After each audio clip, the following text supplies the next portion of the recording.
Okay guys, so the last part of the question is actually understanding what is the electric field. We know the direction, right? We know that it's gonna be upward, but we don't know what is actually its value, what is actually its magnitude.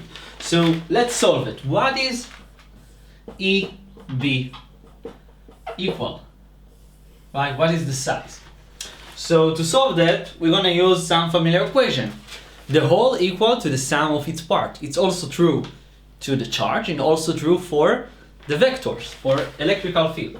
So we know that E, the vector, equal to sum of a lot of small contributions, right? We know that this is whole.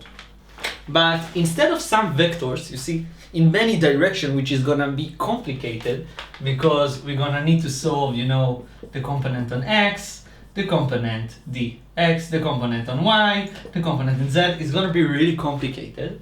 We already know these two are going to fall out. And the only contribution that's going to be counted is actually the z direction. Also in the homework, I want you to do the same. I want you to notice what is the direction of the electric field and try to understand if it's redundant to do some integrals, and you can jump into the one that you already know gonna be the answer. So that's what we're gonna do. We actually don't want this. We want only the contribution of the z, right? So again, I'm gonna change the location of the b so we can see. So if I have this charge, some general charge, I know that you're gonna have some contribution d in the location b, but what I want only this. dE in the z direction. That's all I want. I want to sum them all. They would not cancel. They only sum up. So this is perfect. This is easy. Okay, so I know that EB equal only to the contribution dEz. I know that's what's going to happen, right? Now I need to find a way how I can write this thing.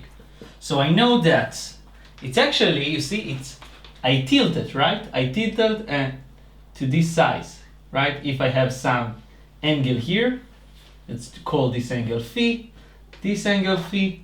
You see that this is the sine. So it's actually dE, be the magnitude dEb, multiplied by sinus of phi, right? This is it. And what is sinus phi? Sinus phi is really easy. I can look at this triangle, this one, and I can say it's h over r. So this one is h over r, easy.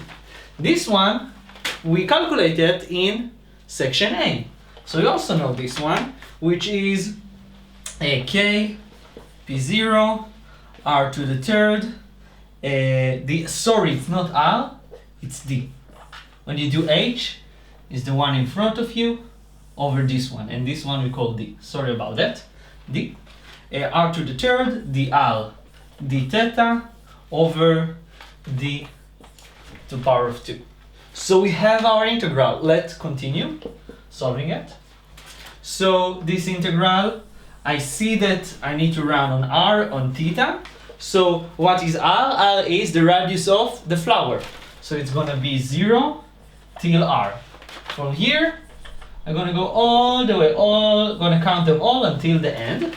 And the angle, I know it's gonna be to go around all the flower, all the direction, which is 0 to 2 pi, right? And I can put together these two, d to the third, write all the constants, k, p0, r to the third, and h, right? And d theta, dr.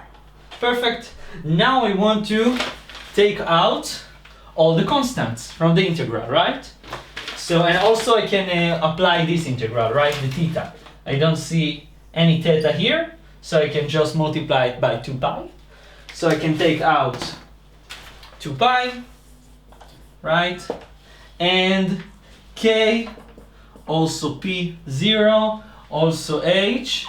And I want you to be careful. I cannot take d outside. Why? Because d is a function of r. D is equal to the root, the Pythagoras, right? R squared plus h. I cannot take the outside of the integral. Okay, perfect. So let's continue. So I have integral 0 r of r to the third, and I can put d already, which is r2 plus h2, this 1.5. Why 1.5? Because it's to the third, and this one, the root is actually power of half. So the half of 3 is 1.5 dr. And this is a pretty complicated integral, but you can solve it using the web. So I'm gonna write the solution, and the solution is I forgot sigma. See, I forgot the sigma, right? Because the distribution was, sorry about that, sigma node. No, why there's a sigma there? It was only p. Never mind, everything is okay. So you see that this is a constant, right? Some constant. Let's put it here. It's a some constant, and this is some function of r, which is equal to, let's write it here, this integral equal to r square plus 2h square over square root of r square plus h square minus 2h. And in general, all of this is a function of the flower radius, right? So this is kind of f r. Okay, this one. And that's it. You find what is the magnitude of the electric field. Is this constant multiplied by this? A really ugly term, but this is the solution. Let's go to the next section.